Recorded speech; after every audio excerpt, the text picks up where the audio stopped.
রাতের যখন গভীর,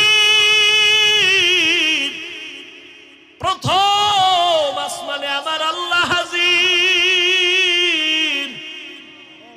অতিও গভীর হয় রজনী যখন, নীরবে প্রভুর নাম জপিও তখন। প্রভুর করুণা যদি পাইবারে চাও, গভীর রাতে উঠে প্রভুর গুণগান গাও। জোহরে পাই না, আসরে পাইলাম না, ফজরে পেলাম না, মাগরিবে পেলাম না, এশায় পেলাম না। এখন আমি আল্লাহর সিয়ায়, আমি আল্লাহ নিজে আইসা ডাকতেছি, আলা মিন মুস্তাগফিরিন ফাগফিরালাহ, উদউনি আস্তাজিব লাকুম। বান্দা তুই আর কত ঘুমাবি? নীরব টাইমে তোর একটু ডাকতে আসছি, উঠা আমারে আল্লাহ বলে একবার ডাক দে। নদীর মাছও ঘুমায়, পাখিরাও ঘুমায়, জঙ্গলের প্রাণী ঘুমায়। আমি আল্লাহ ফাঁকে আইসা ডাকি, বান্দা একবার আমি আল্লাহরে ডাক দাও। একটা বাসায় যাইয়া রাত্র 12টায় দরজা ধাক্কাবি, কেউ খুলবে না। মোবাইলে রিং দিবি, রিসিভ হবে না। মাও ঘুমায়, বাবাও ঘুমায়, খুব খেয়াল করিও। সব ঘুম, মনে হয় মরে গেছে। এত দরজার উপরে ধাক্কা, আওয়াজ নাই, এমন মরা মরছে। কিন্তু তোর আম্মা জানের পাশে একটা বাচ্চা আছে, 8 মাস 9 মাস 11 মাসের বাচ্চা ঘুমায়। দেখ ঘরের দরজাগুলো এত জোরে জোরে আঘাত করে, মা টের পায় না। মোবাইলে রিসিভ হয় না, রিং হইতেছে, বাহির থেকে রিংটোন আমি শুনতেছি, কিন্তু আমার ঘরের মা শুনে না, ম্যাডাম শুনে না। কিন্তু আম্মা জানের পাশে বাচ্চাটা হালকা করে একটু আওয়াজ দিছে, মা সজাগ হয়ে গেছে। ও বান্দা নজর কর, আমি আল্লাহ তোরে কত আদর করে বানাইছি। আমি আল্লাহ তোরে ভোর রাত্রে, এমন একটা রাত্র নাই যে আমি আইসা তোরে ডাকি না। তোর কি প্রয়োজন বল, তোর টাকা নাই বল, তোর গুনাহ করছো আমার কাছে বল, ভোর রাতে আমি আল্লাহরে ডাক দে। ওরে একটা বাচ্চা যখন মাকে আম্মু বলে ডাক দেয়, যত ঠান্ডা থাক না কেন, কাঁচা ঘুমেও যদি মা থাকে, বাচ্চা যখন আম্মু কয়া ডাক দিছে, মায়ের ঘুম ভেঙে গেছে। বাচ্চা কয় আম্মু আমি বাথরুমে যাবো। মাত্র মা ঘুমাইছে, কাঁচা ঘুম, মা সব ফালাইয়া বাচ্চা নিয়ে বাথরুমে। বাবা তো ঘুমায়, কোনো খবর নেই।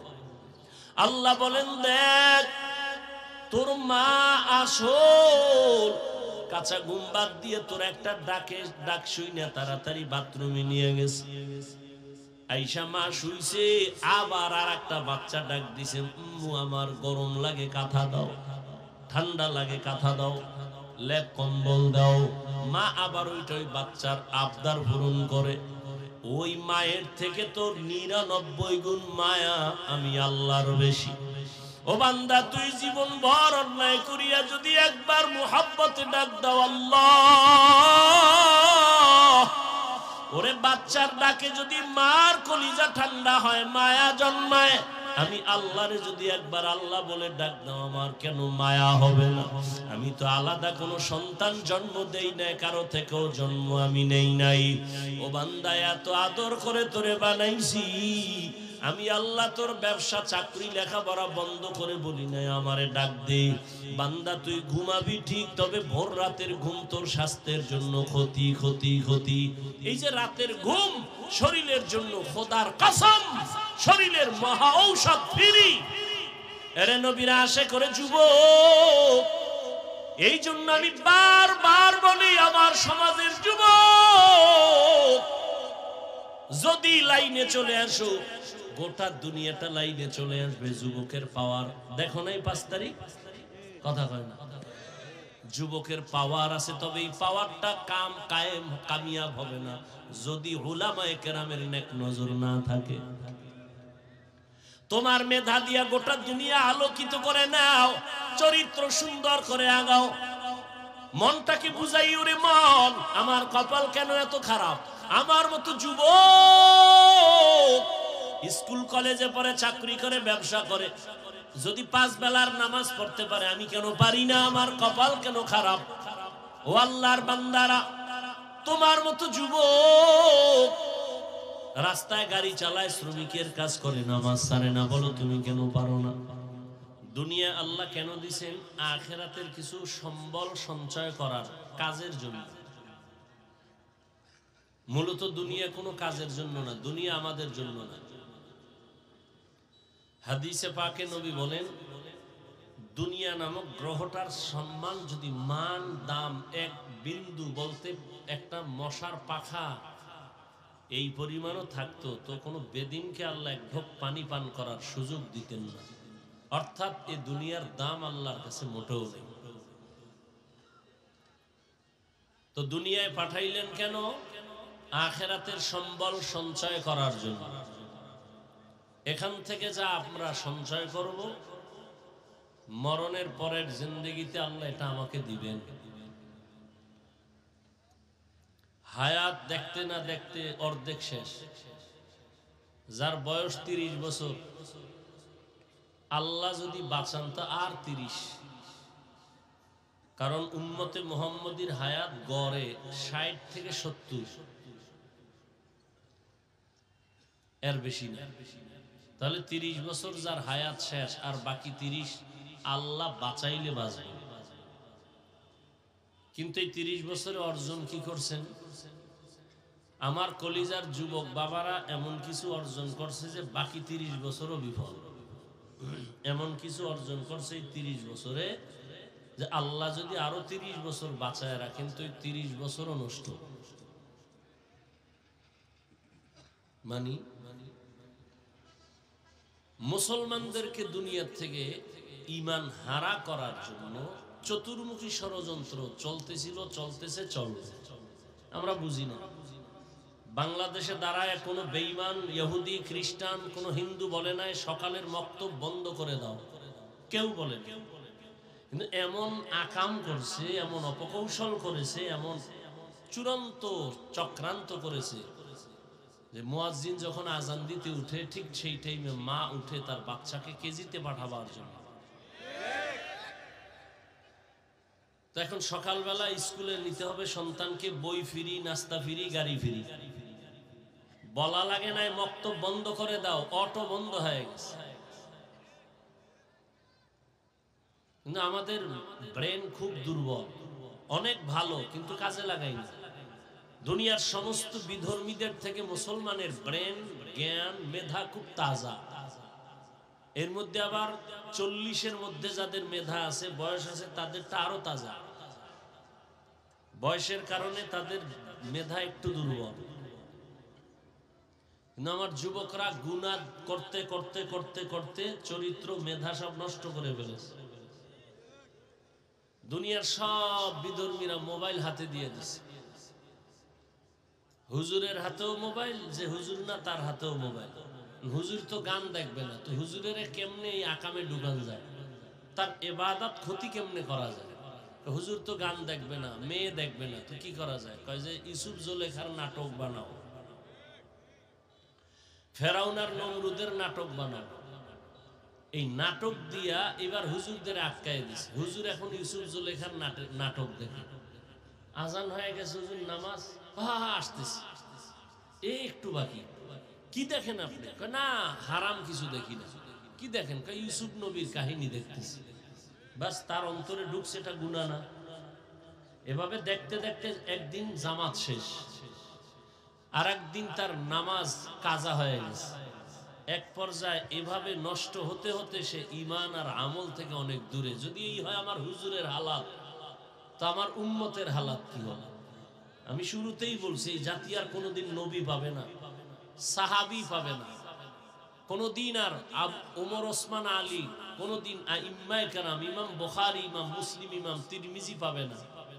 এই জাতি ইসলাম চিনবে, আল্লাহ চিনবে, জান্নাত চিনবে আলেম দিয়ে। এই জন্য আলেমের উপরে টার্গেট, এদের সম্মান কমাও, এদেরকে বিতর্কিত বানাও।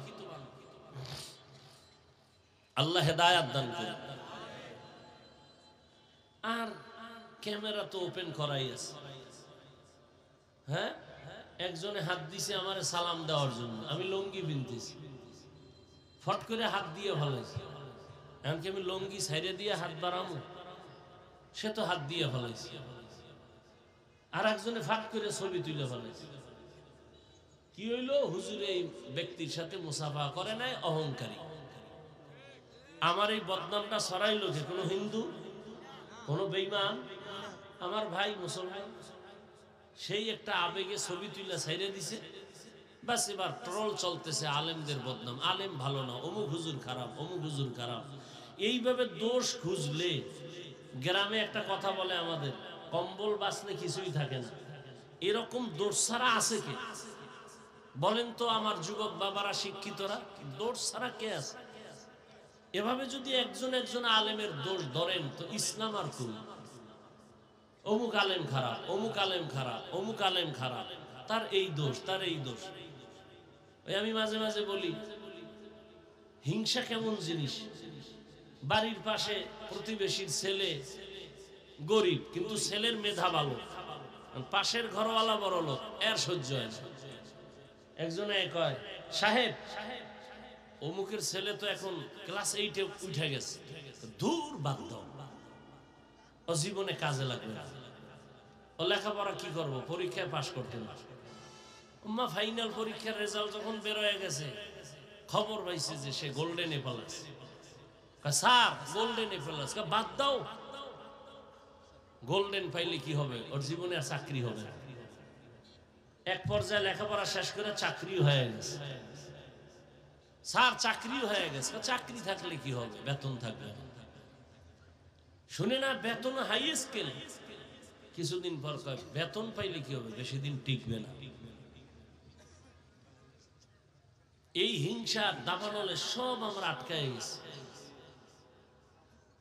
গীবত করতে করতে করতে করতে করতে করতে প্রত্যেকটা মানুষের মুখ দুর্গন্ধময় হয়ে গেছে। এই পরিমাণ দুর্গন্ধ যে মেসওয়াক কেন, ব্রাশ কেন, কোন মেডিসিনে আর মুখের দুর্গন্ধ যাবে না। কারণ গোশত খাইলে মুখে ব্রাশ করা লাগে না, তো গোশত খাইতেই গেছে, খাইতেই গেছে, খাইতেই গেছে, কোনদিন মুখ ধোয় না, অনবরত গোশত খায়। কির গোশত খায়?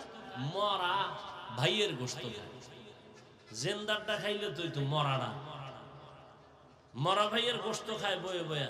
নবীজি বলেন, এক সাহাবী বদনাম করতেছে, কয় আরে খেলাও দাও, যে দাঁত খুশে, কয় না ওইটা নিয়ে দাঁত খুশো কেন, কয় গোশত ঢুকছে দাঁতে। কয় ইয়া রাসূলুল্লাহ, আমি 1 মাস হয়েছে গোশতের লগে দেখা নাই, মাত্র গোশত খাইলা? বলে ইয়া রাসূলুল্লাহ, তার মানি? বলে এই যে তুমি অমুকের বদনাম বললা, আল্লাহর কোরআন মরা ভাইয়ের গোশত খাওয়ার সমতুল্য, খেলাল করো।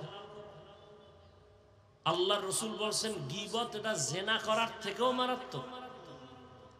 ইয়া আইয়ুহাল্লাযীনা আমানু ইজতানিবু কাসীরাম মিনাজ-জন ইন্না বা'যাজ-জন্নি ইসমুন ওয়া লা তাজাসসু ওয়া লা ইয়াগতাব বা'যুকুম বা'যা আইয়ুহিব্বু আহাদুকুম আন ইয়াকুলা লাহমা আখিহি মাইতান ফাকারিহতুমুহু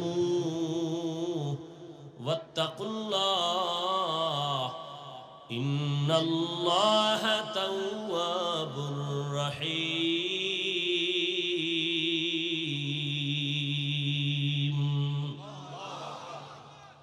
আল্লাহ বলেন, হে মুমিন, তোমরা খারাপ ধারণা থেকে নিজেকে বাঁচাও। এমন কিছু খারাপ ধারণা মানুষকে চূড়ান্ত গুনাহের রাস্তায় নিয়ে যায়। আল্লাহ নিজে বলেন, এই মুমিন, তোমরা কি পছন্দ করো তোমাদের মরা ভাইয়ের গোশত খাবা?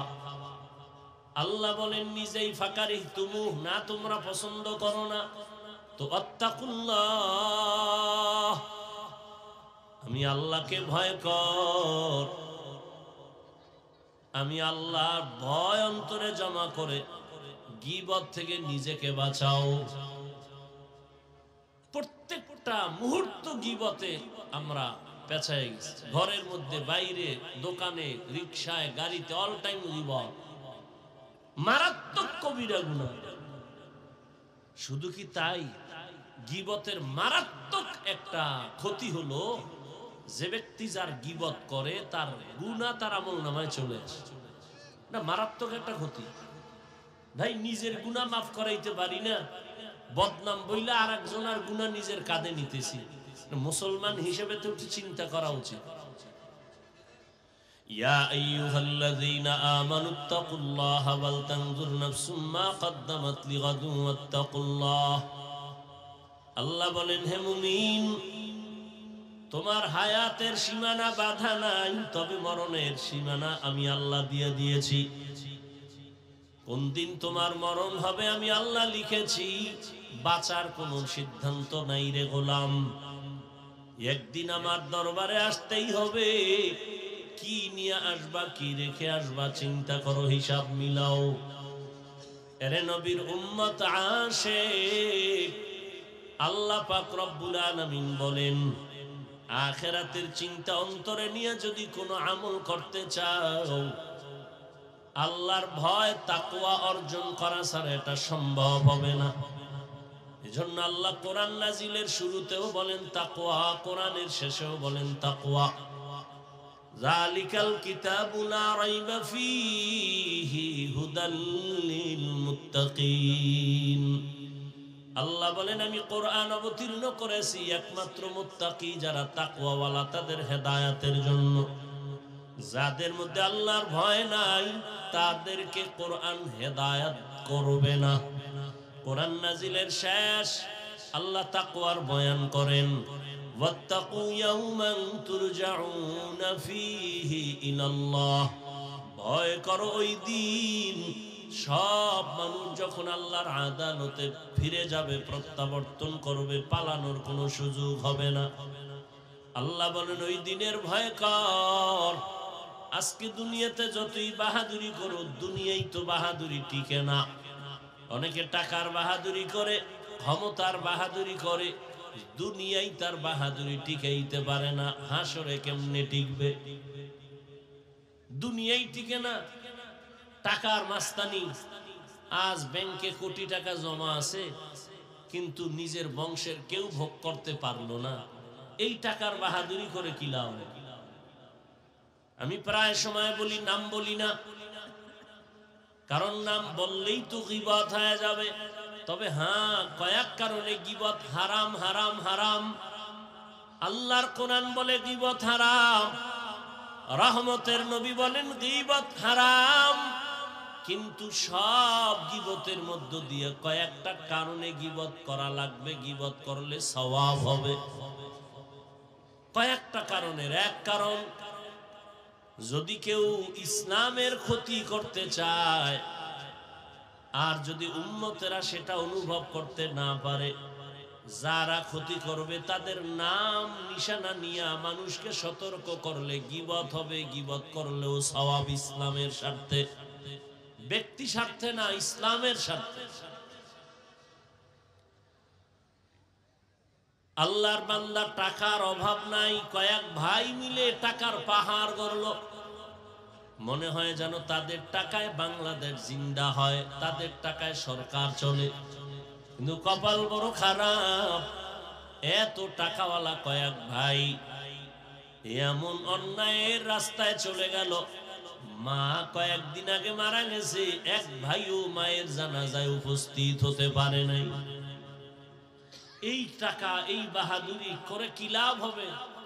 যে মায়ের জানাজায় যেতে পারলো না, কেন? চাইলে পারতো, যায় না কেন? যে জানাজায় গেলে মায়ের খাইবো, ভিডা খাইবো। এই পরিমাণ তাদের চরিত্র ভালো। আল্লাহ হেদায়েত দান করুন। এরে আল্লাহর আশিক, আল্লাহ তাআলা দুনিয়া আমাদের পাঠাইছেন আখিরাতের সম্বল সঞ্চয় করো। দুনিয়া নামক গ্রহটার কোনো মূল্য নাই। বিউটি পার্লারে গিয়ে অনেক কালো মানুষ সাদা হয়ে গেছে, এই সাদা দেইখা পাগল হইও না। অনেক কালো মানুষও সাদা হইয়া বিবাহের সিঁড়িতে বসে।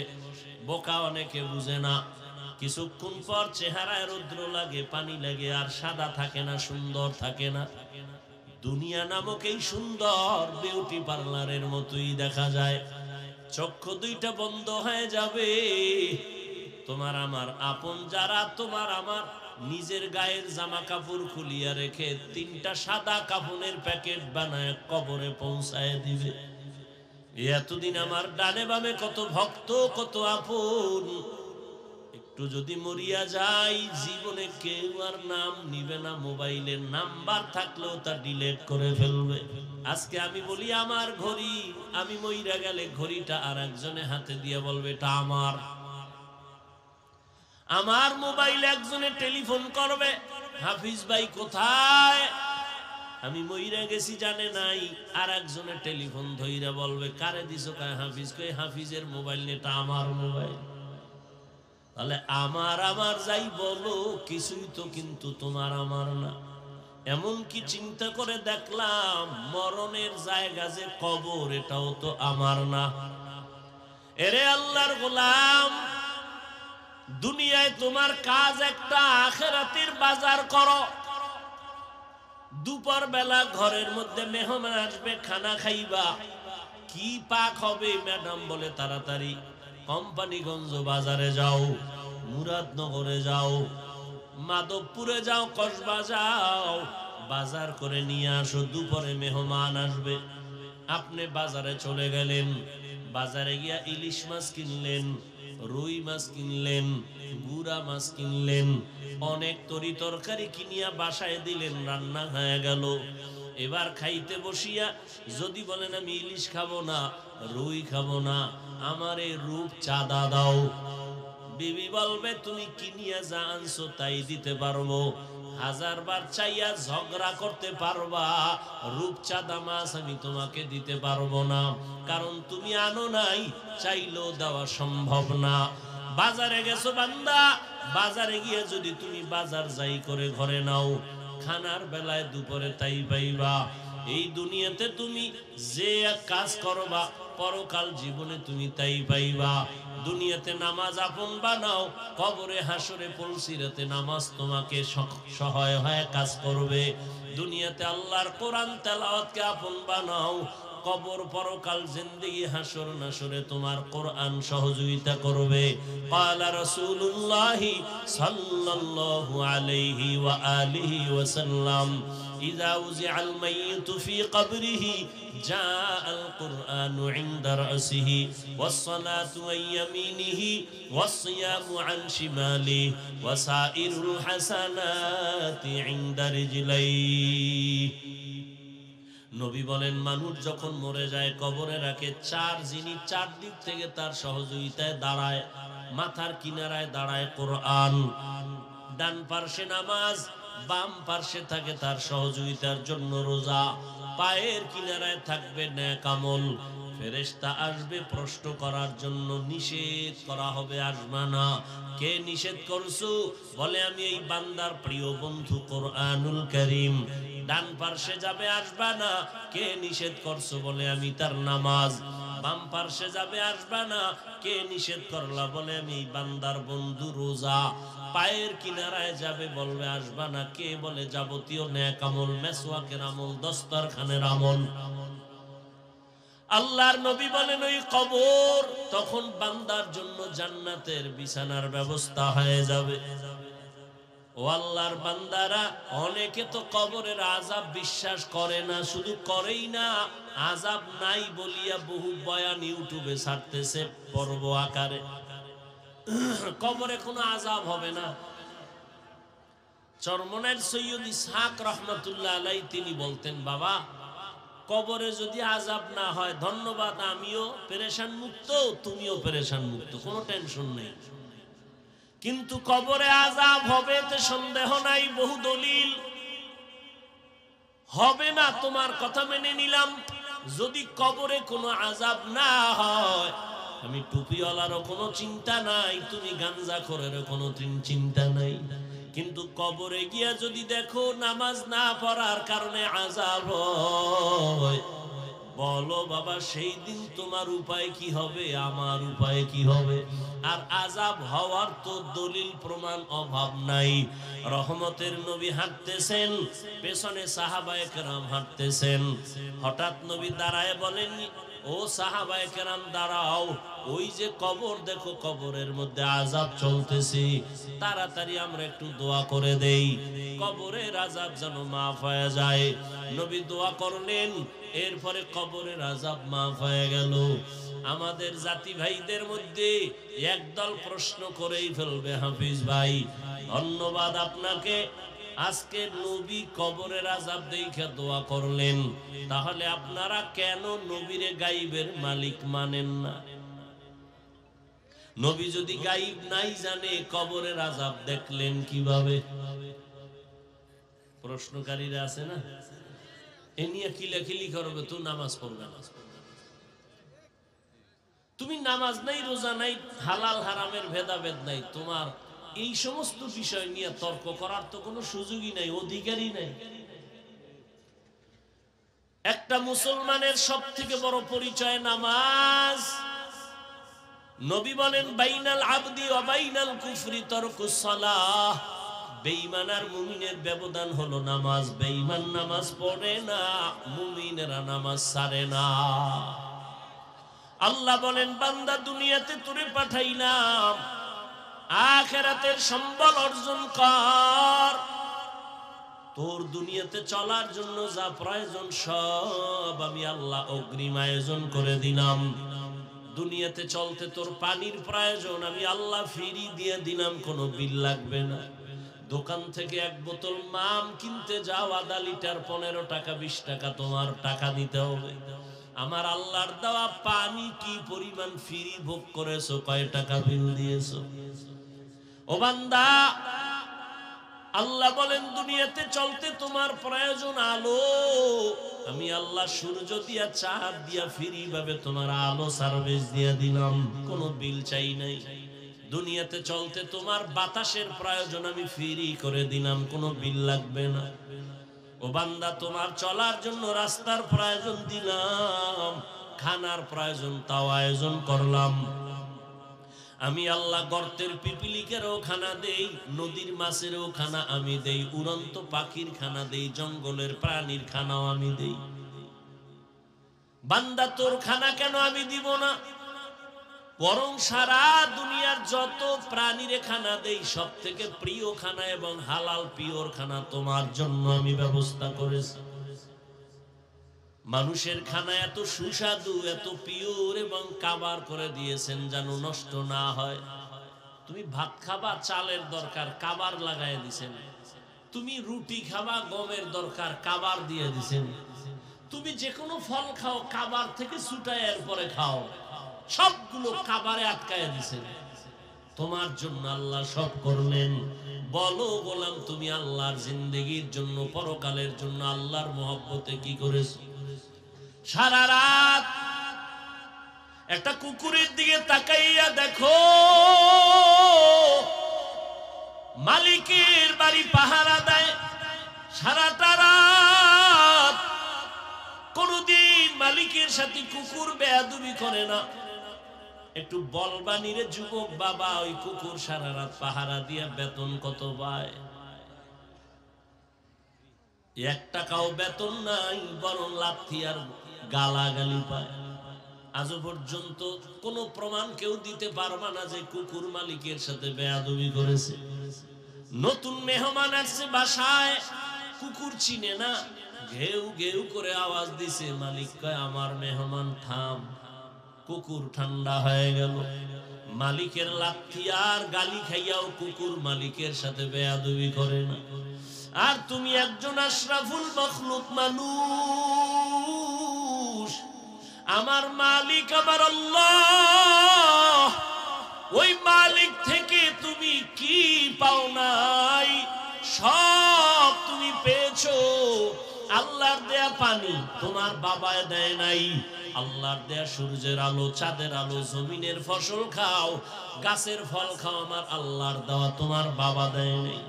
রাতের বেলা ঘুমাইয়া যাও, ঘুমের মানুষ তো মরা, ঘুমের সময় তো মরার দোয়াই ভরে মানুষ। আল্লাহুম্মা বিসমিকা আমুতু, ও আল্লাহ তোমার নামে আমি মরতেছি, তোমার নামে মরে যাইতেছি। এমন মরা মরছে চোর ঢুইকা সব লয়ে গেছে, টের পায় না। কি পরিমাণ মরা মরবো, এমন কি মহিলার কানের অলংকার খুইলা নিয়ে গেছে, টের পায় না। আল্লাহ কয় এই মরাতে তোরে যদি আমি আর না উঠাই, তোর বাবা আর উঠাতে পারবে না। মহামারী করোনার ভেতরে কত প্রাণ আমি নিয়ে গেলাম, করোনার বাতাস কিন্তু তোর গায়ে লাগছে রে যুবক। আমি আল্লাহ তোকে নিয়ে যেতে পারতাম, আমি তোর জীবনটা বোনাস দিয়ে দিলাম, তওবা করে সঠিক পথে চল। মহামারী করোনা আমি আল্লাহ তোরে নেই নাই, তোর আপন কত বন্ধুরে নিয়ে নিলাম। ডেঙ্গুতে তোর কত আপন চলে গেল, আমি তোকে নেই নাই। একই গাড়িতে বসে আছো, অ্যাক্সিডেন্ট হয়ে গেছে, 10 জন মরে গেছে, তোরে নেই নাই। এরে বান্দা, ছাত্র জনতার বৈষম্য বিরোধী আন্দোলনে কত তাজা তাজা প্রাণ চলে গেল, আমি আল্লাহ তোরেও নিয়ে যাইতে পারতাম, আমি তোরে নেই নাই। কয়দিন আর বাহাদুরি করবি? আমার দেওয়া নিয়ামত দিলাম সব তোমার জন্য। ও বান্দা, আখিরাতের সম্বল সঞ্চয় করে নাও। হায়াতটা শেষ হয়ে গেলে আর তোমার ডানে বামে কাউকে পাইবা না। ও আল্লাহর গোলাম, আল্লাহ পাক এ কথা তোমাকে বলে না যে তুমি ব্যবসা ছাড়ো, চাকরি ছাড়ো, তুমি 24 ঘন্টা আল্লাহর হুকুম মতো জিকির করো। আল্লাহ আইন করেন নাই, বরং আল্লাহ কত দয়াময়। 24 ঘন্টার প্যাকেট বানায় আমি রাত আর দিনকে মানুষের দিয়ে দিলাম, এর বাইরে কেউ চলার উপায় নাই। তবে এই 24টা ঘন্টার থেকে 22 ঘন্টা সময় তোমার ব্যক্তি কাজে দিয়ে দিলাম, যাও। এই 24 ঘন্টার 22 ঘন্টা তুমি ব্যবসা করো, চাকরি করো, লেখাপড়া করো, পার্সোনাল কাজে ব্যয় করো। থাকলো কয় ঘন্টা? মাত্র 2 ঘন্টা সময়। এটা তুমি আল্লাহর মহব্বতে, আখিরাতের তোমার কল্যাণে, আখিরাতের জন্য তুমি রিজার্ভ করে দাও। তাও একত্রে না। যদি বলতাম একটানা 2 ঘন্টা তেলাওয়াত করতে হবে, বান্দা তোর কষ্ট হতো। আমি যদি বলতাম 2 ঘন্টা একসাথে নামাজে দাঁড়াতে হবে, তোমার কষ্ট হতো। আমি আল্লাহ 22 ঘন্টা তো আলাদা দিয়েই দিলাম, বাকি যে 2 ঘন্টা এটা আমার জন্য না, তোমার কল্যাণে আখিরাতের অ্যাকাউন্টে জমা রাখবা। তাও একত্রে না, ভাগ করে দিছি, যাতে তোমার ব্যবসার ক্ষতি না হয়, চাকরির ক্ষতি না হয়, লেখাপড়ার ক্ষতি না হয়। বলে তা কেমনে? ফজরের 4 রাকাত নামাজে 20 মিনিট দাও। এরপরে তুমি আবার দোকানে চলে যাও, দীর্ঘ টাইম দোকানদারি আর অফিস করে আবার জোহরের 10 রাকাত নামাজে তুমি আবার 20 মিনিট দিয়ে আবার দোকানে যাও, অফিসে যাও। তোমার ব্যক্তিকা শেষ, আবার এক ফাঁকে আইসা 20 মিনিট দিয়ে আসরের 4 রাকাত নামাজ পড়ে আবার দোকানে যাও। আবার মাগরিবের 5 রাকাত নামাজে 20 মিনিট দিয়া চলে যাও দোকানে, অফিসে, ব্যক্তিগত কাজে। আবার কিছুক্ষণ পরে 9 রাকাত নামাজে সার সময় 20 মিনিট সময় দিয়া বাসায় যাও। বাসায় যাইয়া মা বাবা, পরিবার, সন্তানের হক আদায় করে ঘুমিয়ে পড়ো। আবার ঘুম থেকে উঠা 4 রাকাত নামাজে 20 মিনিট সময় দাও। তাহলে 20 মিনিট কইরা সময় দিয়ে তোমার যেন চাকরিরও ক্ষতি না হয়, ব্যবসার ক্ষতি না হয়, লেখাপড়ার ক্ষতি না হয়। এইভাবে আমি আল্লাহ তোরে দয়া কইরা ভাগ করে দিলাম। তোর ব্যবসারও বন্ধ করতে বলি নাই, চাকরিরও ক্ষতি করি নাই। ফাঁকে ফাঁকে গিয়া 20 মিনিট 20 মিনিট 20 মিনিট 20 মিনিট সময় দিয়া নামাজ পড়বি। আমি আল্লাহ মুয়াজ্জিনের দিয়া ডাকতেছি, তাড়াতাড়ি আয়, আসসালাতু খায়রুম মিনান নাওম। ও বান্দা, তোর ব্যবসায় পাগল হইয়া দুনিয়ায় এমন মজা পাইছো, ফজরের হাজিরায় তোরে মসজিদে পাওয়া যায় নাই। আমি আল্লাহ রাগ করিয়া খানা বন্ধ করি নাই, বাতাস বন্ধ করি নাই, সূর্যের আলো বন্ধ করে দেই নাই। তুই দরওয়াজা জানালা বন্ধ করে সারাটা রাত একটা মোবাইল হাতে নিয়ে কবিরা গুনাহ, কবিরা গুনাহ, কবিরা গুনাহ দেখে দেখে রাত কাটাইছো। আল্লাহর দেওয়া রাতের ঘুম ছিল তোর শরীরের জন্য মহা ঔষধ। বান্দা, তুই ঔষধ ব্যবহার করো নাই, সারা রাতের ঘুম তুই গুনাহ দেখা দেখা কাটায় দিছ। চেহারাটা আয়নার কাছে নিয়ে দেখ, তোর চেহারার মধ্যে কোনো নূর নাই। আমি আল্লাহ তোর গুনার কারণে, তোর মা জানে না, বাবা জানে না, আমি আল্লাহ তো দেখছি তুই কানের মধ্যে গানের তার লাগায় সারা রাত গুনার কাজ করেছ। আমি আল্লাহ রাগ করিয়া পানিও বন্ধ করি নাই, এমনকি ঘুমের মধ্যে তোর চেহারাও পাল্টাই নাই। যে অন্য নবীর উম্মতের চেহারা পাল্টাইছিলাম, তোরটা পাল্টাই নাই কেন? আমার মায়ার নবীর উম্মত, এই জন্য পাল্টাই নাই। তুই আমার মায়ার নবীর উম্মত, আমি আমার নবীরে কতটা মায়া করি।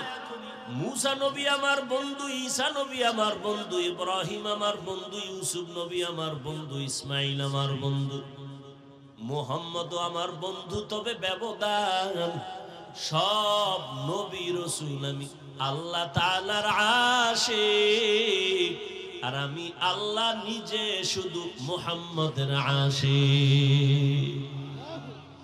ইমামুল আউয়ালিন আল আখিরিন বহরে সাদকা রাহমাতাল লিল আলামিন। কেমন নবী? ওই নবীর উম্মত হওয়ার কারণে তোর গুনাহ করার পরও চেহারা পাল্টাই নাই। অন্য নবীর উম্মতেরা গুনাহ করলে আমি ঘুমের মধ্যে চেহারা পাল্টায় বানর বানায় দিতাম, শুকরের মতো বানায় দিতাম। তুই এর থেকে গুনাহ কম করো না, পাল্টাই না কেন? তুই যে আমার মায়ার নবীর উম্মত। তবে দুনিয়ায় কিছু না কইলেও তোর করায় গন্ডায় হিসাব নিব, রেডি থাক। এরে গোলাম, ফজরের নামাজে ডাকছি আও নাই, আবার আমি জোহরে ডাক দিলাম হাইয়া আলাস সালাহ, তোরে জোহরের হাজিরায় পাওয়া যায় নাই। রাগ না করি আবার আসরে ডাকা হলো, আসরও তোরে পাওয়া যায় নাই। মাগরিবে ডাকা হলো, তুই নাই। ব্যবসা ব্যবসা, চাকরি চাকরি, ব্যক্তি কাজে ব্যয় করিয়া মাগরিবেও নাই, এশার নামাজেও তোরে পাওয়া যায় নাই। আমি আল্লাহ রাগ এখনো করি নাই, বরং আমি আল্লাহ এবার নিজে রেডি হয়ে গেছি, তোরে ডাকতে আমি আসতেছি। এবার আমি আসতেছি, এতক্ষণ মুয়াজ্জিনের দিয়ে ডাকাইছি, এবার আমি আসতেছি। রাতের যখন গভীর, প্রথম আসমানে আমার আল্লাহ হাজির। অতিও গভীর হয় রজনী যখন, নীরবে প্রভুর নাম জপিও তখন। প্রভুর করুণা যদি পাইবারে চাও, গভীর রাতে উঠে প্রভুর গুণগান গাও। জোহরে পাই না, আসরে পাইলাম না, ফজরে পেলাম না, মাগরিবে পেলাম না, এশায় পেলাম না। এখন আমি আল্লাহর সিয়ায়, আমি আল্লাহ নিজে আইসা ডাকতেছি, আলা মিন মুস্তাগফিরিন ফাগফির আলাহ, উদউনি আস্তাজিব লাকুম। বান্দা তুই আর কত ঘুমাবি? নীরব টাইমে তোর একটু ডাকতে আসছি, উঠা আমারে আল্লাহ বলে একবার ডাক দে। নদীর মাছও ঘুমায়, পাখিরাও ঘুমায়, জঙ্গলের প্রাণী ঘুমায়, আমি আল্লাহ ফাঁকে আইসা ডাকি, বান্দা একবার আমি আল্লাহরে ডাক দাও। একটা বাসায় যাইয়া রাত্র 12টায় দরজা ধাক্কাবি, কেউ খুলবে না, মোবাইলে রিং দিবি, রিসিভ হবে না। মাও ঘুমায়, বাবাও ঘুমায়, খুব খেয়াল করিও, সব ঘুম, মনে হয় মরে গেছে। এত দরজার উপরে ধাক্কা, আওয়াজ নাই, এমন মরা মরছে। কিন্তু তোর আম্মা জানের পাশে একটা বাচ্চা আছে, 8 মাস 9 মাস 11 মাসের বাচ্চা ঘুমায়। দেখ ঘরের দরজাগুলো এত জোরে জোরে আঘাত করে, মা টের পায় না, মোবাইলে রিসিভ হয় না, রিং হইতেছে, বাহির থেকে রিংটোন আমি শুনতেছি, কিন্তু আমার ঘরের মা শুনে না, ম্যাডাম শুনে না। কিন্তু আম্মা জানের পাশে বাচ্চাটা হালকা করে একটু আওয়াজ দিছে, মা সজাগ হয়ে গেছে। ও বান্দা নজর কর, আমি আল্লাহ তোরে কত আদর করে বানাইছি। আমি আল্লাহ তোরে ভোর রাত্রে, এমন একটা রাত্র নাই যে আমি আইসা তোরে ডাকি না। তোর কি প্রয়োজন বল, তোর টাকা নাই বল, তোর গুনাহ করছো আমার কাছে বল, ভোর রাতে আমি আল্লাহরে ডাক দে। ওরে একটা বাচ্চা যখন মাকে আম্মু বলে ডাক দেয়, যত ঠান্ডা থাক না কেন, কাঁচা ঘুমেও যদি মা থাকে, বাচ্চা যখন আম্মু খায়া ডাক দিছে, মায়ের ঘুম ভেঙে গেছে। বাচ্চা কয় আম্মু আমি বাথরুমে যাব। মাত্র মা ঘুমাইছে, কাঁচা ঘুম, মা সব ফালাইয়া বাচ্চা নিয়ে বাথরুমে। বাবা তো ঘুমায়, কোনো খবর নাই। আল্লাহ বলেন দেখ তোর মা আসল কাঁচা ঘুম বাদ দিয়ে তোর একটা ডাক শুইনা তাড়াতাড়ি বাথরুমে নিয়ে গেছে। আইসা মা শুইছে, আবার আর একটা বাচ্চা ডাক দিছে, আমার গরম লাগে কাঁথা দাও, ঠান্ডা লাগে কাঁথা দাও, লেপ কম্বল দাও। মা আবার ওই বাচ্চার আবদার পূরণ করে। ওই মায়ের থেকে তোর 99 গুণ মায়া আমি আল্লাহর বেশি। ও বান্দা, তুই জীবন ভর অন্যায় করিয়া যদি একবার মুহাব্বতে ডাক দাও আল্লাহ, ওরে বাচ্চার ডাকে যদি মার কলিজা ঠান্ডা হয়, মায়া জন্মায়, আমি আল্লাহরে যদি একবার আল্লাহ বলে ডাক দাও, আমার কেন মায়া হবে না? আমি তো আলাদা কোনো সন্তান জন্ম দেই নাই, কারো থেকেও জন্ম আমি নেই নাই। ও বান্দা, এত আদর করে তোরে বানাইছি আমি আল্লাহ, তোর ব্যবসা চাকরি লেখাপড়া বন্ধ করে বলি নাই আমারে ডাক দে। বান্দা তুই ঘুমাবি ঠিক, তবে ভোর রাতের ঘুম তোর স্বাস্থ্যের জন্য ক্ষতি ক্ষতি ক্ষতি। এই যে রাতের ঘুম শরীরের জন্য খোদার কসম শরীরের মহা ঔষধ ফ্রি। তবে চিকিৎসা বিজ্ঞানীরা লিখেছে, গুগলে আকাম করো কা মোবাইলে, ভালো করার তো মোবাইলে বহুত অপশন আছে। নাই? আজকে গুগলে সার্চ দিবি, ব্রেন নিয়ে সার্চ দে, ইউটিউবে সার্চ দে ব্রেন কি। এই খালি ব্রেন নিয়ে গবেষণা ইউটিউব দেখবি, তোর 1 মাস লাগবে এটা বুঝতে। এবার কাগজ কলমে লিখবি ব্রেনের কতটা অপশন আছে ভেতরে, এগুলো কিভাবে কিভাবে তৈরি। চিকিৎসা বিজ্ঞানীরা সবগুলো ডিটেলস গুলো ভিডিও আকারে দিয়ে দিছে। আকাম দেখো কেন? এগুলো দেখে জ্ঞান বাড়াইতে পারো না? জীবনে কি নিয়ে মরবি? বরদোয়া, মায়ের বরদোয়া, বাবার বরদোয়া, শিক্ষকের বরদোয়া, এই শুধু মোবাইলকে কেন্দ্র করে তোর জীবনটা চূড়ান্ত নষ্ট করে ফেললি। না মা তোরে ভালো জানে, না বাবা ভালো জানে, না শিক্ষক ভালো জানে, না আলেম ভালো জানে। তুই এখন মরলে তোর মাও খুশি মনে মনে, যেন একটা বালা মুসিবত দূর হয়ে গেছে। কারণ এই ছেলের চরিত্র এত খারাপ যে কোথাও গিয়া লজ্জায় মুখ দেখাতে পারি না। তুই মরে যাবি, তোর মা খুশি। এবার বুঝ তোর কপাল কত খারাপ। জীবনে কি অর্জন করেছ? মা বাবার বরদোয়া, শিক্ষকের বরদোয়া, এই শুধু মোবাইলকে কেন্দ্র করে বেয়াদবি বেয়াদবি বেয়াদবি। না চরিত্র আছে তো, না লেখাপড়া আছে, কিচ্ছু নাই। এই মোবাইল দেখতে দেখতে চোখের পাওয়ার শেষ, কিডনি শেষ, হার্ট শেষ, বিবেক শেষ, চরিত্র শেষ। গুগলে সার্চ দে, হুজুরের কথা তো মানবি না, তোর কপাল খারাপ। গুগলে সার্চ দে, চিকিৎসা বিজ্ঞানীরা ডিটেলস লিখে দিছে টাচ মোবাইলে শরীরের কোন কোন অঙ্গের ক্ষতি হয় দেখ। এরপরও দেখবি ইউটিউবে কোরআন তেলাওয়াত দেখতে পারো না? মক্কা মদিনার ইমামের তেলাওয়াত শুনবি, দিল ঠান্ডা হবে, একসময় চোখে বানিয়ে দেবে। মানুষের এই দেহ নিয়ে গবেষণা করতে পারো না যে মানুষটারে কেমনে আল্লাহ বানাইছে? চিকিৎসা বিজ্ঞানীরা অধিকাংশ এগুলি দেখে মুসলমান হয়ে যায়। এজন্য আল্লাহ কোরআন শরীফে বলছে, তুমি আমি আল্লাহকে কই খুঁজো, অফি আনফুসিকুম আফালা তুবসিরুন, নিজের মধ্যে খোঁজ, আমি আল্লাহর পরিচয় পেয়ে যাই। এজন্য বহু বৈজ্ঞানিক এই মানুষের গবেষণা করে করে করে করে করে করে মুসলমান হয়ে গেছে। খালি ব্রেন নিয়ে গবেষণা করো, হার্ট নিয়ে গবেষণা করো, দেখবা তোমার চোখ খুলে যাবে। ভিন্ন নেশা করো কেন? কি হতে চাও বলো? রাস্তার পাগলও তো নিজের ভালো বুঝে, তুমি তার থেকেও খারাপ। তোমার তো একটা গন্তব্য নির্ণয় করে চলা উচিত। তুমি কই যাবা? তোমার টার্গেট কি? একটা টার্গেট দিয়ে চলো। তোমার তো কোনো টার্গেটই নাই, উদ্দেশ্য নাই, চলতেছো খাইতেছো বাবারটা। আল্লাহ না করুন যুবক, আল্লাহ বিবেক দিছে, বিবেক দিয়ে একটু বলো তো, আল্লাহ না করুন যদি আজকে বাবা মরে যায়, টোটাল সংসারের হিসাবটা তোমার মাথায় চলে আসবে না? এবার তুমি কেমনে সংসার চালাইবে? আছে কোনো চিন্তা তোমার? তুমি বাবার টাকা চুরি করো মোবাইলে এমবি ভরার জন্য, মায়ের টাকা চুরি করো, ও টাকা তো তোমার বাবার না। কোন বাবা নিজের জন্য কামাই করে না, সন্তানের জন্য, পরিবারের জন্য করে।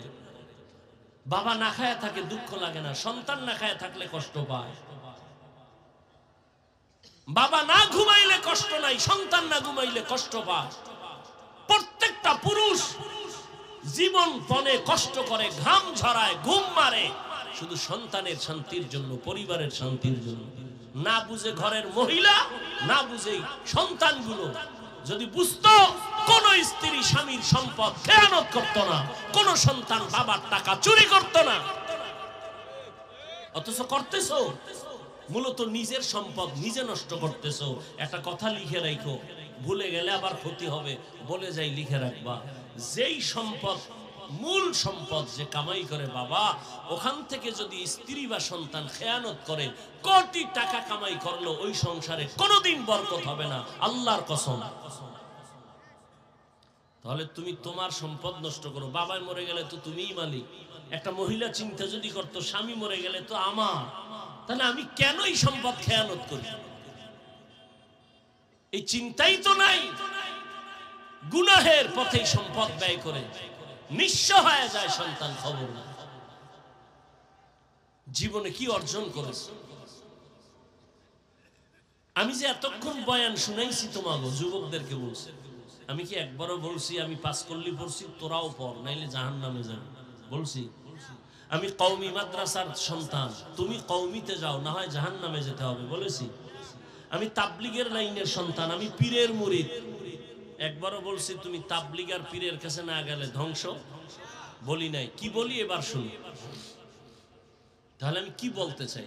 আমি টুপি মাথায় দেবা এটা বলি নাই, হুজুর হও তাও বলি নাই, কওমি মাদ্রাসায় যাও তাও বলি নাই, তাবলিগে যাও তাও বলি নাই, গেলে ধ্বংস হবা না গেলে ধ্বংস হবা তাও বলি নাই। যাও আলহামদুলিল্লাহ। তবে আমি মূল কথা বলতে চাই কি শুনে। তুমি স্কুলে পড়ো, কলেজে পড়ো, আলহামদুলিল্লাহ। কেউ দোয়া না করলে আমি দোয়া করি তোমার জন্য। তুমি স্কুলেই পড়ো, ছাড়বা না স্কুলের পড়া, কলেজ ছাড়বা না, খবরদার। এটা আমার ব্যক্তিগত তোমার উপরে ওপিনিয়ন। আমি তোমাকে দোয়া করতেছি, এখানের লোকগুলো আমিন বলবে, কবুল হবে, আমি শুধু দোয়া করি। তুমি স্কুলে পড়ো, ধন্যবাদ তোমাকে। কলেজে পড়ো, ওই পড়া ছাড়বা না। চাকরিজীবী ভাই চাকরি করো, ছাড়িও না। যারা ব্যবসা করো, করো ব্যবসা, দোয়া করি, ছাড়িও না। তুমি ব্যবসায়ী হও, চাকরিজীবী হও, ডাক্তার হও, ইঞ্জিনিয়ার হও, প্রফেসর হও, ছোট্ট দাবি বেয়াদব হবা না। আমার ওয়াজ তোমার জন্য এতটুকুই, বেয়াদব হবা না। যদি ডাক্তার হইয়া বেয়াদব হও, তাসলিমার মতো জুতা খায়া দেশ থেকে পালাতে হবে। অতএব ডাক্তার হও, তবে ডাকাত হয় না, বেয়াদব হয় না। বলবে বেয়াদব মানি, তিনটা পয়েন্টে বেয়াদবি চূড়ান্ত, করলেই তোর ধ্বংস, খোদার কসম ধ্বংস হবেই হবে তোর জীবন। তিনটে স্থানে বেয়াদবি করলে, মা বাবা, শিক্ষক, ওলামায়ে কেরাম। মা বাবার সাথে বেয়াদবি করবি, আল্লাহর জাতের কসম তুই মরার আগে পঙ্গু হয়ে যাবে, তোর কপালে শান্তির মরণ হবে না। শিক্ষকের সাথে বেয়াদবি করবি, তোর বিদ্যার জগৎ থেকে তুই রাস্তার পাগল হয়ে যাবে। আমি বহু পাগল দেখছি রাস্তায় শীতের দিনে হাঁটে, ল্যাংটা, কিন্তু ইংলিশে কথা বলে। ভাবতাম, অনেক আগের কথা, ভাবতাম পাগল কেন ইংলিশ বলে, পাগল কেন আরবিতে কথা বলে। আমি দেখেছি, আল্লাহ সাক্ষী, কি পাগল হয়ে কি ইংলিশ শিখলো না? ভেবে ভেবে বহুদিন পরে আমার দিলে আসলো, না, এই পাগল হয়ে ইংলিশ শিখে নাই, আরবি শিখে নাই। স্কুলের ভালো ছাত্র ছিল, বেয়াদবি করে পাগল হয়েছে। মাদ্রাসার ভালো ছাত্র ছিল, শিক্ষকের সাথে বেয়াদবি করে পাগল হয়েছে। নাম্বার 3, আলেমদের সাথে বেয়াদবি করবা না। চাই সেটা দূরের থেকে হোক, কাছের থেকে হোক, ডাইরেক্ট হোক, ইনডাইরেক্ট হোক, করলে কি হবে? জীবনে চরিত্র আর ভালো করতে পারবো না। কারণ এই দুনিয়ায় মা, আমি হাফিজুর রহমানের জন্য দোয়া করছে ঠিক, কিন্তু এই চেয়ারে বসানোর ক্ষেত্রে আমার আম্মা জান দোয়া করছে, হাতে কলমে আমাকে এই পর্যন্ত উঠানের পেছনে আমার সব থেকে অবদান আমার শিক্ষক, আমার উস্তাদ। আমাদের বরিশালের গ্রামে কয়, সন্তানরে ভূত, শিক্ষক বানায় পুত, অর্থাৎ সন্তান মানুষ বানায়। তো যেই শিক্ষক তোমাকে শিক্ষিত বানালো, সায়েন্স শিখাইলো, দস্তকাত শিখাইলো, বাংলা কথা বলা শিখাইলো, ইংলিশ শিখাইলো, আরবি শিখাইলো, সে তোমার কাছে আজকে খারাপ হয়ে গেল একটা মোবাইলের কারণে। ডাক্তার হও, আদোবালা ডাক্তার হও, ইঞ্জিনিয়ার হও, আদর্শবান ইঞ্জিনিয়ার হও, জীবন ধন্য হয়ে যাবে। কবি নজরুলের ইতিহাস পড়ো। তোমার মতো সারা রাত মোবাইলে যদি আকাম করত, কোনদিন কবি নজরুল হতে পারত না। তুমি কি হতে চাও? সারা রাত মোবাইলে গুনাহ করে কি হতে চাও? এরে আমার কলিজার যুবক, জীবনে তো কম গুনাহ করো নাই, বলো আর কত রাত তুমি ঘরের মধ্যে মোবাইলে কবিরা গুনাহ করলে তোমার মনের আশা মিটবে, তারপরে তওবা করবা। এরে আমার কলিজার যুবক, জীবনে তো মেয়েদের চরিত্রের উপরে হামলা কম করো নাই। বেয়াদবি মাফ করিও, বুঝাবার জন্য বলি। আর কত মাইয়ার জীবনটার উপরে হামলা করার পরে তোর মনের আশা মিটবে, তারপরে তওবা করবি বল। জীবনে তো পার্কে পার্কে কম ঘুরো নাই। আর কত শতবার পার্কে গেলে তোর মনের আশা মিটবে, তারপরে তওবা করবি বল। আজকে পায়ে ধইরা ধইরা বয়ান করে যুবক, যদি এই বয়ানটা 12 মাস না 6 মাস যদি হিন্দুদের মন্দিরে যায় করতাম, ওরা সব মদিনার আশেক হয়ে যেত। অথচ তুই মুসলমান, এত বড় মহামারী গেল, এরপরেও তওবা করো না রে বাবা। অথচ এবার বাস্তবে আসো, দেখো তো তোমার মতো যুবক জীবনে মাদ্রাসায় পড়ে নাই, আলিফ বাতাও শিখে নাই। বলো তোমার মতো যুবক স্কুলে পড়ে, কলেজে পড়ে, জেনারেল লাইনে থাকিয়াও 5 বেলার নামাজ পড়ে, সত্য কথার সাক্ষী দেওয়া আসেনি। বাস তোমার ওয়াজ শেষ। তুমি এবার একা একা খালি সব সময় চিন্তা করবা আমার কপালে কার অভিশাপ লাগছে। তোমার লাইনের যুবকটা যদি স্কুলে পড়ে নামাজ পড়ে, তুমি কেন পারো না? তোমার কপাল কেন খারাপ? তোমার মতো যুবক রাস্তায় গাড়ি চালায়, নামাজ ছাড়ে না, বলো তুমি কেন পারো না? তোমার কপালে কার অভিশাপ লাগছে একটু ভাবো রে বাবা। তোমার মতো যুবক র্যাব, আর্মি, পুলিশ, বিডিআর এর চাকরি করে, নামাজ ছাড়ে না, বলো তুমি কেন পারো না? তোমার মতো সন্তান ওসি, ডিসি, এসপি, উকিল, ব্যারিস্টার, ডাক্তার, প্রফেসর, ইঞ্জিনিয়ার, নামাজ পড়ে, দাড়িওয়ালা, ঢাকা বিশ্ববিদ্যালয়ে যাও, জাহাঙ্গীরনগরে যাও, এরকম আরো কলেজে ঘুরো, দেখবা স্কুলে পড়ে কলেজের ছাত্র, বিশ্ববিদ্যালয়ের ছাত্র, মাথায় পাগড়ি লাগানো, লম্বা জামা, লম্বা দাড়ি। কিও তুমি কোন মসজিদের খতিব? বলে না কোন মসজিদে যাবো কেমনে, আমি আরবি তো ভালো পারি না। তাহলে এই হালাত কেন? তুমি কোথায় পড়ো? বলে আমি জাহাঙ্গীরনগরে পড়ি, ঢাকা কলেজে পড়ি। তোমার রং কেন এমন? বলে আল্লাহর খাঁটি আলেম যারা, তাদের নেক নজর লাগছে। মা বাবার দোয়া পাইছি, শিক্ষকের দোয়া পেয়েছি। সেদিন একটা সন্তান কলেজে পড়ে বা মাদ্রাসায় গিয়া আমার মতো জামা পরা দোয়া চাইতেছে, হুজুর দোয়া নিতে আসছি। কি কোন মাদ্রাসায় পড়ো? কয় না মাদ্রাসায় ভরি না, কলেজে ভরি। কলেজে পড়ে হালাত কেন? আমি নিয়ত করছি আর পড়বো না, মাদ্রাসায় যাব। কোন ক্লাসে পড়ো? কয় আমি 9 শেষ করে ফেলেছি, আমি 8, 9 শেষ করেছি, এখন বাদ দিয়ে দিতে চাই। আমি বললাম কার পরামর্শ? কয় আপনার। আমি কি মাত্র আসলি আমার সামনে, তুই আবার পরামর্শ নিছস? কয় না নেই নেই। তো নিবিনি, মানবিনি? বলে হ্যাঁ। আমি বললাম কলেজ আর ছাড়া যাবে না, ওয়াদা কর। কলেজে থাইকা ডাক্তার হবি, তোর মতো ধর্মীয় লাইনের আল্লাহর মোহাব্বত আলা ডাক্তার দরকার, ইঞ্জিনিয়ার দরকার, এমপি দরকার, এসপি দরকার। কারণ আমার দেশের সব এসপি, ডিসি, ওসি যদি 5 ওয়াক্ত নামাজি হইতো, আমার এই সমাজে কোরআনের বয়ান করতে কোনো বেনামাজি সুদখোরের অনুমতি নেওয়া লাগতো না। এরে নবীর আশিক উম্মতের দল, আজকে তুমি নাক টেনে ঘুমাও দেশ স্বাধীন স্বাধীন বলিয়া। এত চালাকি করিও না রে বাবা, বেশি নাচানাচি কইরো না, পিডা কিন্তু আবার আসতেছে কপালে। কারণ দেশ স্বাধীন যদি হইতো, চট্টগ্রামে আইনজীবীর গলায় ছুরি চালায় কেন? এই নিমো হারাম ধান্দাবাজার চান্দাবাজের গোষ্ঠী, স্বাধীন স্বাধীন বলে স্লোগান দাও। কিসের স্বাধীন? মুসলমান স্বাধীন বলবে ওই দিন যেদিন ইসলামের স্বাধীন হবে। স্বাধীন বলে নাক টেনে ঘুমাবি স্বাধীন। এদেশের মাদ্রাসা মসজিদের কমিটিতে কোনো বেনামাজি থাকবে না যেদিন। কিসের স্বাধীন বলো? শিয়ালের হাতে মুরগি দিয়া আমানত নিছো 3 দিনের। শিয়াল কোনদিন মুরগি দিবে? শিয়ালের হাতে মুরগি আমানত রাখা যেমন বোকামি, ধর্মের চাবি সুদখোর বেনামাজির হাতে দেওয়া তেমন বোকামি। দিছে কারা? জিব্রাইল। এই সুদখোর বেনামাজির হাতে ধর্মের চাবি দিছে কে? জিব্রাইল। কে দিয়েছে? আমরা কইতে লজ্জা লাগে, ভোটের আগের রাত্রে পচা পায়খানা খাইছো টাকার নামে, লজ্জা লাগে নাই? বাথরুমে গিয়া 10 গ্রাম তাজা পায়খানা খাইতা, হালাল সাবান দিয়ে কুলি করতা, গন্ধ শেষ। কিন্তু প্রার্থীর থেকে যে টাকা খাইছো, ও জাহান্নামের আগুন দিয়া কুলি করা লাগবে না, গন্ধ যাবে না। স্বাধীন স্বাধীন বলো না, কিসের স্বাধীন? আমি চরমনের মাঠে বলেছি, কাফনের কাপড় রেডি রাখ, আবার আন্দোলন করতে হবে। মুসলমানের আন্দোলন একবার না, জালেমের বিরুদ্ধে আন্দোলন করতে হবে বারবার। কোন জালেমকে ছাড় দেওয়া হবে না। ওলামায়ে কেরাম ক্ষমতা চায় না, এই জাতির মুক্তি চায়।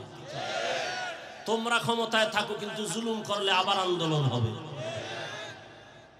ওলামায়ে কেরামের মতো তোমার আপন বন্ধু কেউ নাই, সব চান্দাবাজ আর ধান্দাবাজ। একমাত্র নিঃস্বার্থ তোমার বন্ধু ওলামায়ে কেরাম, আর কেউ না।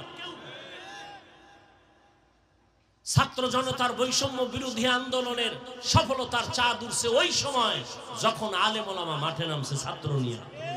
এর আগে সফলতার চাঁদ উঠে নাই। কিন্তু এত সুন্দর বিজয় হওয়ার পরে কোন আলেম বলছে আমাকে ক্ষমতায় নাও? কে উপদেষ্টা জানার দরকার নাই, জুলুম করলে খবর আছে, আবার আন্দোলন হবে। আল্লাহ হেদায়েত দান করুন। চান্দাবাজি ধান্দাবাজি করবে আর বলবে ইসলামে রাজনীতি নেই। রাজনীতি নাই এরকম কোন ইসলাম দুনিয়ায় নেই। তুমি ইসলামটারে খাটো করো কেন? ইসলাম কমপ্লিট। পৃথিবীতে তোমার জীবনের প্রত্যেকটা পরতে পরতে ইসলামের দিক নির্দেশনা আছে। তুমি পরিবার কেমনে চালাইবা, নবীর আদর্শ সেখানে নাই। আঙ্গুলের নখগুলো কেমনে কাটবা, চুল কেমনে রাখবা, কেমনে কাটবা, জুতা কেমনে পরবা, সেখানেও নবীর আদর্শ। নবী নিজে রাষ্ট্র চালায় দেখাইলেন, আবু বকর রাষ্ট্র চালাইলেন, ওমর ওসমান আলী রাষ্ট্র চালাইলেন, সুলাইমান নবী গোটা দুনিয়া চালাইছেন। এই ঘটনা কোরআনে নাই? ইউসুফ নবী মিশরের অর্থমন্ত্রী ছিল, কোরআনে নাই? কেন বলো কোরআনে রাজনীতি নাই? হ্যাঁ, তোমার পচা রাজনীতি নেই। মানুষ জবাই করো, বাড়ি ঘরে আগুন জ্বালাও, এগুলো ইসলামে নাই। ইসলামে আছে মালিক যেই প্লেটে খাবে, গোলাম ওই একই প্লেটে খাবে। ইসলামে আছে কর্মচারী কাজ করবে, ঘাম ঝরার আগে বেতন দিয়ে দাও। আর চান্দাবাজি ধান্দাবাজির রাজনীতি হলো বেতন পাবি না, আন্দোলন করবি, পুলিশের ভিড়া খাবি, বেতন পরে খাবি। এরে নবীরা আশে করে যুবক। এই জন্য আমি বারবার বলি, আমার সমাজের যুবক যদি লাইনে চলে আসো, গোটা দুনিয়াটা লাইনে চলে আসবে। যুবকের পাওয়ার দেখো নাই? 5 তারিখ কথা কয় না। যুবকের পাওয়ার আছে, তবে এই পাওয়ারটা কামিয়াব হবে না যদি উলামায়ে কেরামের নেক নজর না থাকে। তোমার মেধা দিয়া গোটা দুনিয়া আলোকিত করে নাও, চরিত্র সুন্দর করে আগাও। মনটাকে বুঝাই, ওরে মন আমার কপাল কেন এত খারাপ, আমার মতো যুবক স্কুল কলেজে পড়ে, চাকরি করে, ব্যবসা করে, যদি 5 বেলার নামাজ পড়তে পারে, আমি কেন পারি না? আমার কপাল কেন খারাপ? ও আল্লাহর বান্দারা, তোমার মতো যুবক রাস্তায় গাড়ি চালায়, শ্রমিকের কাজ করে, নামাজ ছাড়ে না, বলো তুমি কেন পারো না? ও পর্দার আড়ালের আম্মা জানেরা, এতক্ষণ আপনাদের সন্তানদের যত বয়ান শুনাইলাম, এগুলো বাস্তবায়নের জন্য আপনার দোয়া লাগবে, অবদান লাগবে। মা বাবার অবদান ছাড়া এগুলো কোনোদিন বাস্তবায়ন সম্ভব না। এ দুনিয়ায় যত ভালো ভালো সন্তান আসছে, সব হলো মায়ের দোয়ার কারণে। গাছ ভালো হলে তো ফল ভালো হবে, মায়ের আদর্শ ভালো হলেই তো সন্তান ভালো হবে। খাজা মঈনুদ্দিন চিশতি আজমিরি রহমাতুল্লাহ আলাইহি মদিনাতুল মুনাওয়ারা থেকে ভারতে আসছেন কালেমার দাওয়াত নিয়ে। আজমিরে এখন তার মাজার পড়ে আছে। খাজা মঈনুদ্দিনের হাতে ভারতের জমিনে লক্ষ লক্ষ বলে কত, কেউ বলে 90, কেউ বলে 99 লক্ষ বিধর্মী কালেমা পড়েছে। মঈনুদ্দিনের দিলটা খুশি, মায়ের সামনে খুব আনন্দিত হাসতেছে। আম্মা জান বলে মঈনুদ্দিন এত আনন্দ কেন? বলে মা, লক্ষ লক্ষ বিধর্মী আমার হাতে কালেমা পড়েছে। আম্মা জান কয় মঈনুদ্দিন এটা তোর বাহাদুরি না, আমি মায়ের অবদান। খাজা মঈনুদ্দিন চিশতি আজমিরি কয় মা কি তোমার অবদান? মা 2 ফোঁটা চোখের পানি ছেড়ে বলে রে বাবা, তুই যেদিন আমার গর্বে আসছো, আমি মা ওই দিন থেকে যায় নামাজে সারা রাত কাটাইছি। রাতের গভীরে সিজদায় পড়ে কান্না করেছি আর বলেছি হে মালিক, আমার সন্তানটাকে তোমার ওলি বানাইয়া পাঠাইও। শুধু তাই না, তুই যখন দুনিয়াতে আসছ আমি তোরে যতদিন দুধ পান করাইছি, আমি মা আল্লাহর কসম করে বলি 1 ফোঁটা দুধও তোর মুখে বিনা ওযুতে দেই নাই। যেই মা বাচ্চাকে বিনা ওযুতে দুধ পান করায় না, ওই সন্তান ভালো হবে না। তুমি গাঞ্জাখোর কি ভালো হবে? আরে আম্মা জান, আপনারা তো খাজা মঈনুদ্দিনের মায়ের মতোই তো দামি মা, আপনারা তো সাহাবায়ে কেরামদের মায়ের মতো মা, আপনারা তো আয়েশা রাদিয়াল্লাহু আনহার মতো দামি নারী, ফাতেমা রাদিয়াল্লাহু আনহার মতো দামি নারী, খাদিজা রাদিয়াল্লাহু আনহার মতো দামি নারী। আরে আম্মা জান, কেন পারেন না আপনারা পর্দা করে স্বামীর মাল হেফাজত করবেন? এই অঞ্চলে আপনার মতো বহু মহিলা আছে, খবর নেন। 5 ওয়াক্ত নামাজ পড়ে, বেপরদায় চলে না, মোবাইলে চরিত্র বিক্রি করে না, স্বামীর মালের খেয়ানত করে না, সন্তানগুলো দিনের পথে চালানোর জন্য চেষ্টা চালায়। মা আপনি কেন পারবেন না? কয়দিন আর দুনিয়ায় থাকবেন? ভালো একটা আদর্শ ডাক্তার ও সন্তান যদি রেখে যান, ওই সন্তান আদর্শবান বানায় যাবেন। ডাক্তারি করবে, ফাঁকে ফাঁকে কোরআন তেলাওয়াত করবে, নামাজ পড়ে মায়ের জন্য দোয়া করবে। রে আম্মা জান, অনুরোধ করে বলি, আপনার সন্তানকে ডাক্তার বানাবেন, ইঞ্জিনিয়ার, প্রফেসর বানাবেন, বেয়াদব বানাবেন না। সন্তানের আচরণে কোনোদিন যেন মা বাবা কষ্ট না পায়, আপনার সন্তানের ব্যবহারে কোনোদিন শিক্ষকেরা যেন কষ্ট না পায়, আপনার সন্তানের আচরণে কখনো যেন আলেম ওলামা কষ্ট না পায়। ও আমার যুবক, এখনো সময় আছে, তওবা করে নাও। মনে মনে আল্লাহকে বলো, হে মালিক, এই ময়দানে মনে হয় আমার মতো গুনাহগার কেউ নাই। জীবনে কত দাড়ি কাটলাম, বেপরদায় চললাম, নামাজ ছাড়লাম, কত আর এই বাহাদুরি করব? তো দিন দিন দুর্বল হয়ে যাই, রোগ বেড়ে গেছে। কোন দিন যেন মরণ আসবে, আল্লাহ তওবার নিয়ত করতেছি, আর নামাজ ছাড়বো না, দাড়ি কাটবো না, বেপরদায় চলবো না। আল্লাহর মুহাব্বত নিয়ে যদি তওবা করতে পারো, তবে সবার নসিবে তওবা হবে না। আবু জাহাল নবীরে 13 বছর দেখলো, বয়ান শুনলো, কালেমা পড়ে নাই। আর ওমরের মতো বান্দা 27 বছর বয়সে নবীরে জবাই করতে গিয়া কালেমাওয়ালা হয়ে গেল। ঠিক এই জমিন আবু জাহালের মতো কিছু নিমক হারাম, হাজারো বয়ান শুনবে, তারপরও তওবা করবে না। আর ওমরের মতো কিছু গোলাম মেজাজ নিয়ে বসবে, গুনার কথা স্মরণ করে কান্না করে তওবা করে ফজরে মসজিদে হাজির হয়ে যাবে। মনেরে বুঝায় বলবে, আর কত? জীবনে তো কম দাড়ি কাটলাম না, পার্কে পার্কে কম ঘুরলাম না, এখন আর কত ঘুরবো? তওবা করিয়া নিলাম, আর পার্কে যাব না, গুনাহ করব না, মোবাইলে অপরাধ করব না, নামাজ ছাড়ব না, মা বাবার সাথে বেয়াদবি করব না, শিক্ষকের সাথে বেয়াদবি করব না, ওলামায়ে কেরামের নেক নজর আর দোয়া নিয়ে নবীর পরামর্শ, নবীর সুন্নাত অনুযায়ী চলবো।